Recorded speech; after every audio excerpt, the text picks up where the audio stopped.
During the week, all year round, is your box lunches. And predominantly chicken salad, because the chicken salad is the #1 seller. These are called cheese wafers. They're real good. One goes in every lunchbox. You have 5 ingredients that goes into a lunchbox. When you get a lunchbox, it ain't that say you just got a sandwich and that's it. No, you got 5 different things in your little lunchbox, which is real nice. And I think for the price that you pay for it, you get your money's worth. In 1985, I married Scott in May, and December of that year I started working here. My husband, Scott Jones, is the great-nephew of Cabell Jones, who was the originator of Sally Bell's. She began Sally Bell's at the Women's Exchange in 1924. She did this for years and years and years, and then my mother-in-law, Scott's mother, took over because Cabell's health became, she was not well. So I, gradually took over from my mother-in-law. So 3rd generation. Well, I worked the front and did the opening up and what Martha's doing. It doesn't matter what you get, it's always fantastic. I get a roast beef sandwich with the devil's food chocolate cupcake and the potato salad. But I also like the tomato aspic. It's real popular. Oh yeah. Most of you, when you get a light turkey sandwich, they usually get a tomato extract. In order to make it, you need boiling hot water and you need a stuff called gelatin. And it's real good, real tasty. And like when we have games and they have tailgates, a lot of people come in and get box lunches, deviled eggs, and potato salad for the tailgate parties. The same order, chicken salad, potato salad, and I will change on my dessert. Sometimes I'll get a caramel cupcake, sometimes lemon, sometimes strawberry. The chocolate mocha and the chocolate yellow batter is the best sellers. I was meeting with my financial planner this week. He said, Liz, I'll have to tell you, as a Richmond native, my father, whenever he met success in his professional life, he would always treat himself by going to Sally Bell's, buying a box lunch, and sitting out in the car and eating it. He said he didn't care about the crumbs or anything else, and that was his treat to himself. It's delicious. It's as close to homemade as you can possibly get. It looks easy, but it's kind of tedious because you have to mix it up, homemade, and then you have to mash it down, then you have to roll it, then you have to cut it out, then you have to put it in the stove, put the wafers, put the ingredients on top of it. I make all the spreads, which consist of pimento cheese, cream and olive, cream and nut. My mother taught me most of it because by the time I got here, my grandmother, she had already retired. So my mother showed me. Billy's grandmother, Estelle, worked here 60 years, Estelle Curtis. And she was Mrs. Jones' right-hand woman. She could work the kitchen from the back to the front. And this pretty much was her other home. I think she started here as a young girl, maybe 15 or 16. Her daughter, Desiree, began working here probably about 30 years later. And Billy's worked here about 20 years, Desiree's son, Estelle's grandson, and he pretty much does it all too. He's pretty much our everything, and he's just, it's nice to have a man around the house, especially Billy. So. My grandma sat right here, my mother sat right there. So. And where'd you sit? So now I'm sitting in my grandma's spot. We had to cook like 4 trays of eggs. It's 30 eggs on a tray, so cooking four trays of eggs. That's almost every day. I've had people cry because they couldn't get a deviled egg at one time. This girl was so upset. I mean, it just blew my mind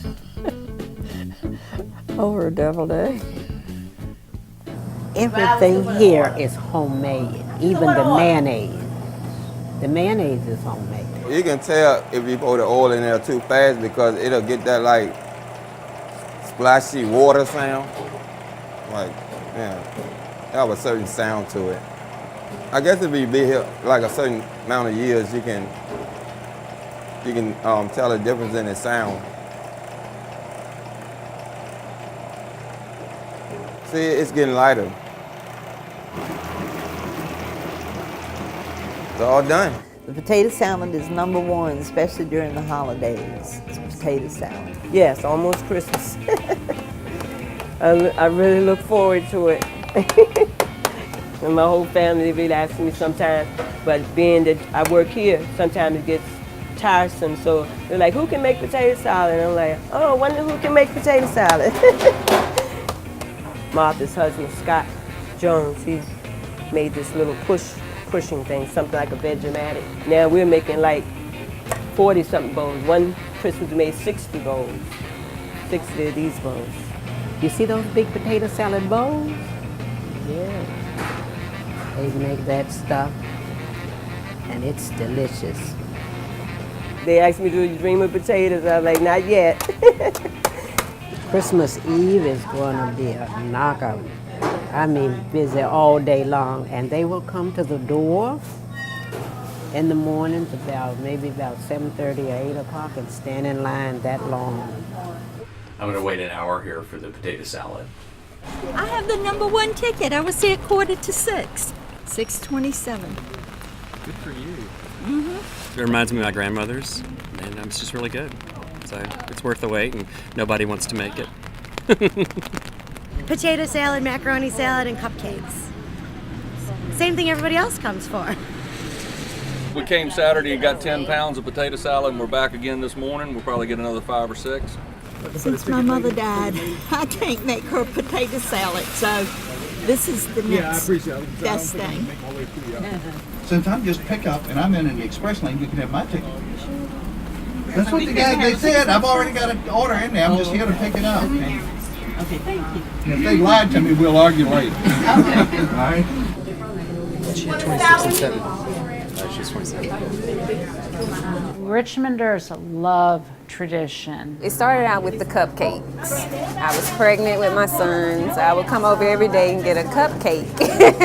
From the cupcakes to the pies, and then from the pies it was around Easter time, and I got the potato salad. Absolutely fell in love with the potato salad, so we have incorporated as one of the James tradition to have Salad Bell potato salad at all our family functions. 46. And I am number 63, so only 4 more. It's that score. You get the potato salad, you got it on your Christmas table, did it. How'd you make out? I've got it all. A lot of the customers, and you'll see it mostly like big holidays like Thanksgiving and Christmas, have been coming here for years. A lot of them will tell you they've been coming since they were this high. When I was a little girl, we would have birthday games, we would play, and the lady would bring out a tray of 30 items, and they would take it into the other room, take away 1 item, and bring back 29 items, and you'd have to guess which item was gone. And the winner of the game got a Sally Bell's cupcake. So I've been having Sally Bell's cupcake since I was 6. I was growing up, the ritual was, or my mother's habit was, every Friday she would come here and get the goodies, and then you come home Friday afternoon from school and you always look for the stack of white boxes. That's my big stack now. All right, thank you so much. Yeah, I guess that's another thing. When people come to town that haven't been here, they make this a destination stop. And I think it's comforting if there's something that doesn't change. You know, the work ethic too. Of just some people might slouch around, but you don't see that at Sally Bell's. Everybody's putting their heart into it. If you didn't enjoy yourself, or you didn't like working with food, or you didn't care for working with food, it isn't a place for you. When you work around people 8 hours a day, to me it's just like a marriage. It's like for 8 hours a day you constantly see these same people, so it's kind of like you're married to each other until you walk out that door and go home. But I don't walk in this store that these ladies don't always give me a lift. And so that's real special to me. I don't think I will quit right now. I'll probably stay till I get 95. All the grandchildren and great grandchildren have worked down there at one time or another. Boyfriends and girlfriends and Yeah. fiancés and It is just kind of like a very close-knit family environment, which I don't think see very often anymore. To me, it's a part of history. It's a part of history because it's been here for so long. And you kind of hope it stays forever. I'm probably the last woman in line before any of the grandkids, that could run it. So maybe that'll be me in the future. I hope it continues. I'd hate for the next generation or after not to have a chocolate devil's food cupcake or taste a deviled egg or, just open that box like it's your own little present. I saw some cupcakes.